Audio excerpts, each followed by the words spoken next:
آپ کو اگر زندگی میں سکون چاہیے ہو تو آپ کسی غریب کی خدمت کر کے دیکھیں، اللہ کتنا سکون عطا کرتا ہے۔ آپ بڑے پاورفل بھی ہیں، بڑے طاقتور بھی ہیں اور بڑے باوقار بھی ہیں، لیکن کسی کو گالی دے کے آپ کا دل کبھی ٹھنڈا نہیں ہوگا، تکلیف ہوگی، اس کے اندر آزمائش ہوگی۔ ڈاکٹر ریسرچ کرتے ہیں، ڈاکٹر وہ کہتے ہیں گناہ کرنے سے آدمی جسمانی طور پر کمزور ہوتا ہے، لیکن وہی عمل اگر وہ بطور نیکی کرتا ہے تو اللہ اس میں اسے قوت عطا فرماتا ہے، اسی عمل میں اللہ اسے قوت عطا کر دیتا ہے۔ ویسے میں اشارہ دے رہا ہوں، اس بات کی تفصیل میں نہیں جانا چاہتا۔ میرے عزیز یہ یاد رکھیں کہ نیکی آپ کو سکون دے گی، نیکی آپ کو ٹھنڈا کرے گی۔ اللہ تبارک و تعالیٰ نے قوموں پہ عذاب نازل کیا اور قرآن مجید فرقان حمید نے ان قوموں کے تذکرے بیان فرمائے۔ بھائی کس لیے بیان کیے؟ کہ ہم عبرت حاصل کریں، ہم یہ غور کر لیں کہ یہ کام ہم نے نہیں کرنا، اس کام سے ہم نے بچنا ہے، ہم نے غور کرنا ہے کہ یہ چیز ہمارے اندر۔ لوگ کہتے ہیں نہیں کہ نہیں ہم پہ یہ عذاب نہیں آئے گا، بالکل نہیں آئے گا، اس میں شک نہیں۔ پر اللہ نے بیان کس لیے کیا تھا؟ بیان کیا قرآن مجید معاذ اللہ کسی ایسی چیز کا بیان کرتا ہے جس کی ضرورت نہ ہو؟ قرآن پاک نے ایک ایک حرف ایسا بیان کیا جس کی مسلمان کو ضرورت تھی۔ قوم نوح کا ذکر فرمایا قرآن پاک نے۔ حضرت نوح علیہ السلام کی قوم کو حضرت نوح علیہ السلام نے 1500 سال سمجھایا، 15 کچھ لوگوں نے 950 سال لکھا ہے نا، اعلیٰ حضرت نے لکھا 1500 سال عمر ہوئی حضرت نوح علیہ السلام۔ اللہ تعالیٰ بندے کو جلدی سزا نہیں دیتا، بلکہ قرآن مجید میں ایک جگہ رب کریم اس طرح بھی فرماتا ہے کہ جب بندے مجھے بھول جاتے ہیں تو میں ان کے لیے نعمتوں کے دروازے کھول دیتا ہوں۔ بندہ سمجھتا ہے کہ میں کچھ تو ہے نا کہ میرے اندر کہ میں جدھر جاتا ہوں خیر ہی خیر ہو جاتی ہے، وہ سمجھتا ہے کہ میری عقل ہے، حالانکہ اللہ اسے ڈھیل دیتا ہے، اللہ اسے ڈھیل دیتا ہے۔ گناہوں کی سزا کے 3 طریقے، ایک ہے متنبع کرنا، تنبیہ کرتا ہے اللہ، بندہ متنبع ہو جاتا ہے، یہ اللہ کا بہت بڑا احسان ہوتا ہے۔ ایک ہوتا ہے مہلت دینا، اور ایک تیسرا ہوتا ہے اللہ خفیہ تدبیر کرتا ہے۔ تھوڑا سا سمجھیے گا، انسان پر کوئی آزمائش آئی، فوراً اس کی چھٹی اس نے کہا کہ وہ فلاں جگہ غلطی کی تھی تب ایسا ہوتا ہے نا، کئی دفعہ آواز آتی ہے نا اندر سے، چلے بول دیں کچھ نہیں ہوتا آپ کو، اللہ جانتا ہے یہاں کوئی کچھ نہیں کہے گا آپ، اور ہماری تو ویڈیو بھی نہیں گھومتی، یعنی خبر بھی نہیں ہوگی کس نے ہاں کر دی کس نے نہ کر دی۔ آپ بغیر ٹینشن کے بات چیت کریں، آج کچھ نہیں ہوتا ہے انشاءاللہ تعالیٰ۔ آتی ہے اندر سے آواز، میں آپ سے اس لیے ان چیزوں کی تصدیق کراتا ہوں کہ باقیوں کو بھی آتی ہے کہ نہیں، اس لیے تصدیق۔ کبھی کوئی کسی جگہ انسان پریشان ہوتا ہے تو محسوس کرتا ہے کہ وہاں مجھ سے ہوتا ہے نا جی، جس کو یہ نصیب ہو جائے بڑا خوش نصیب آدمی ہے۔ حضرت مولا علی فرماتے ہیں اگر تجھے دنیا میں سزا مل گئی تو بچ گیا ہے، سمجھ پھر اللہ کرم کرے گا، آخرت میں سزا نہیں دے گا۔ اور یہ یاد رکھ لے، وما اصابکم من مصیبت فبما کسبت ایدیکم ویعفو عن کثیر۔ اللہ فرماتا ہے دنیا میں تجھے جو بھی تکلیف پہنچتی ہے وہ تیرے ہاتھوں کے کرتوتوں کی وجہ سے پہنچتی ہے۔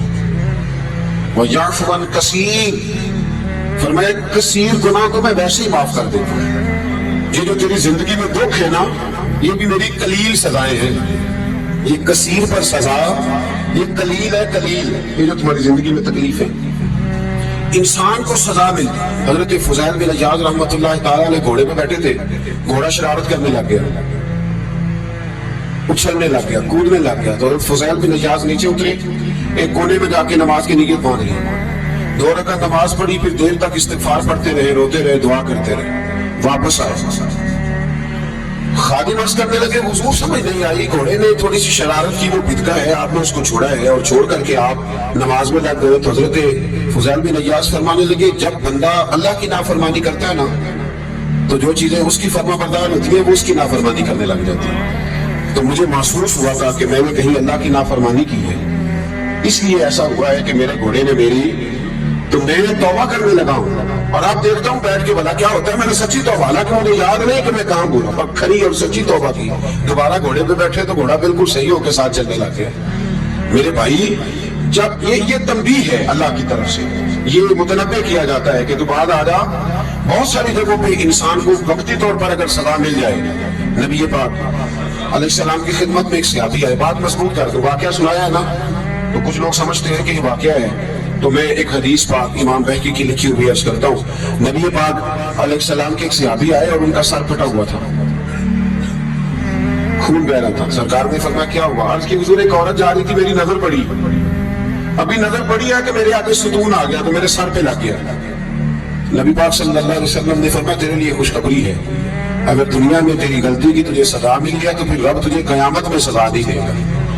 پھر اللہ قیامت میں سزا، بعض گناہ ایسے ہیں جن کی یہاں بھی سزا ملے گی اور وہاں بھی ملے گی، لیکن میرے بھائی پہلی بات یہ ہے کہ اللہ تعالیٰ اس غلطی کی یہی سزا دے لے، اور دعا فرمائے اللہ تبارک و تعالیٰ یہاں بھی معافی عطا فرمائے وہاں بھی معافی عطا فرمائے، اللہ تعالیٰ گزر فرمائے.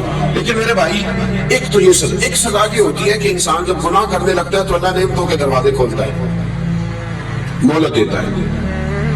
500 سال تک فرعون کو مہلت دی. کتنے؟ یہاں جو 5 سال حکومت کر رہتے ہیں وہ کہتے ہیں سب سے قابل میں ہوں، مجھے مہلت ہی ملی ہوئی ہے. 500 سال مہلت دی اللہ تعالیٰ. اور فرعون کی قوم پر پتہ عذاب کس طرح کیا ہے؟ ٹڈیاں مسلط کر دی اللہ نے.